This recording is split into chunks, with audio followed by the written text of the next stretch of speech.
Hey everyone, so in this video, I'm going to show you how to see your ticket details on Ticketmaster. So this is going to be particularly useful for individuals. Let's say that you recently just purchased tickets to an event and you want to know what your seat number is when you purchased it and how much your event was. How do you actually see those ticket details? So either way guys, this video is going to be short, sweet, and to the point. There's not going to be a lot of steps involved, but the first thing that we're going to do is click on the Ticketmaster icon on the upper left hand corner. And then go ahead and make sure that you're logged in. So from this page, you're going to see a series of buttons. Under the My Events button located in the middle bottom, go ahead and click on that and then click on the upcoming event which you want to see ticket details for. So for this example event, you have multiple options here. You can view the ticket, transfer the tickets, or sell the tickets.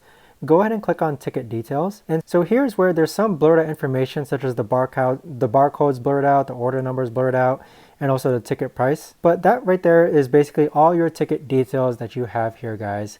So this right here is the best and easiest way that I know of to actually go ahead and see your ticket details on Ticketmaster. If you guys know of a better or easier way to actually do this, let me know in the comments down below. I would love to know. But thanks so much for watching everyone, and I'll see you guys all in the next video.